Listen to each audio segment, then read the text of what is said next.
Hi, IGV Pete. So this will be the explanation video for audit criteria for IGV function. So basically in all of the criteria planned for IGV, we will assess on how are we actually ensure our projects are well planned and actually relevant for our stakeholders in upcoming realization as well.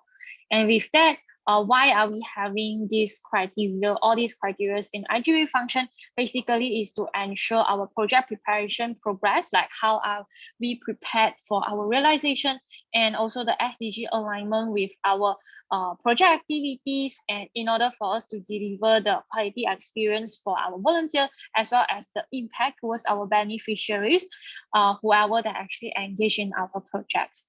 And with that, these are the criteria for this summer 2022 preparation audit. Basically, there's not big changes from last winter, but the key changes that we have here is on the minimum volunteer fulfillment for both virtual or hybrid project.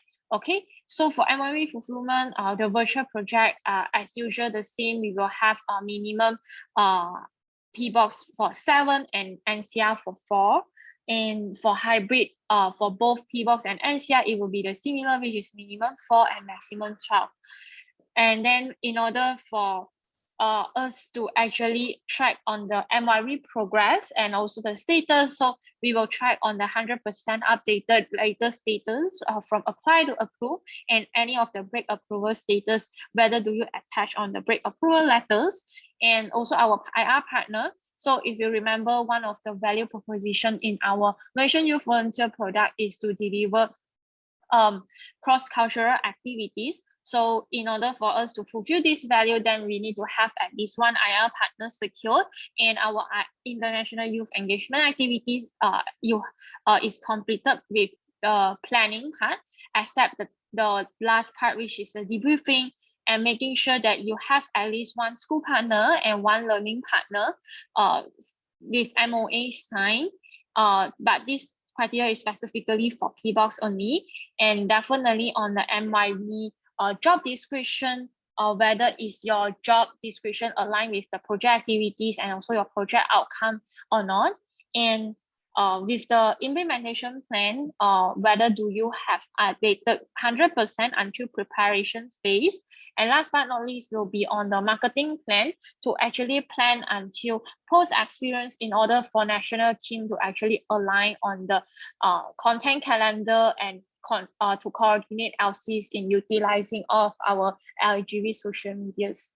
All right, with that, let's look into more detail. How are we going to check? So in this MIJD tracker, the database, you will assess your own LC tab, and with that, we will check on whether each of the project really fulfill the minimum number of MIJD per project, as what I have mentioned just now, and also whether your break approval status is 100% updated with the break approval letter as approved.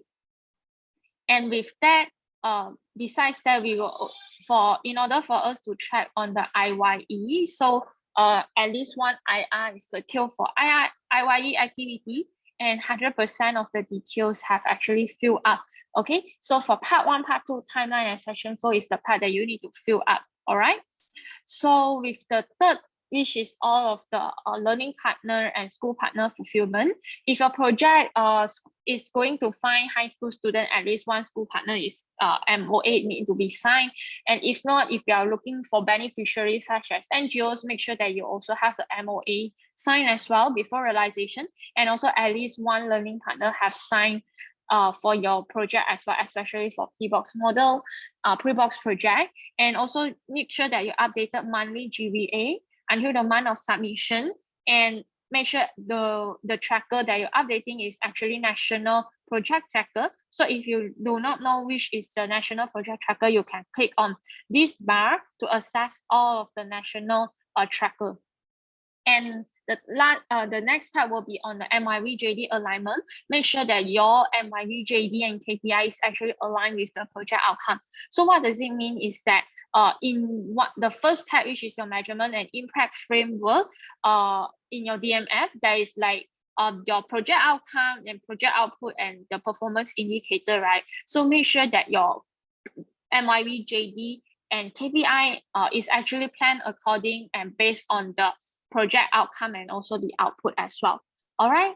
So with that, the next part will be on your implementation plan. So in order for us to track, so make sure that you actually click done if I have completed. So with this implementation plan will actually help you to reflect and review on your project preparation progress. So don't just simply tick for the sake of ticking, okay? And the last part will be on a marketing plan.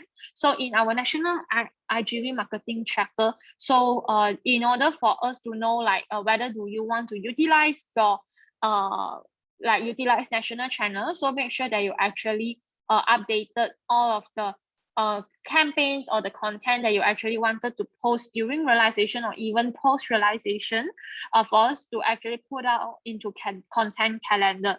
So if you actually didn't able to fill in, like for example, if you didn't want to post anything, then you do not need to fill in, and we will just directly assume that you are not planning to fill in, and we will lock the tracker as well as once we completed audit timeline as well. So LC are also not allowed to change the date for posting after filling in this tracker as well, because we will need some time to actually coordinate LC's utilization and prevent any clashing of the postings from each of the LC or SUs. All right.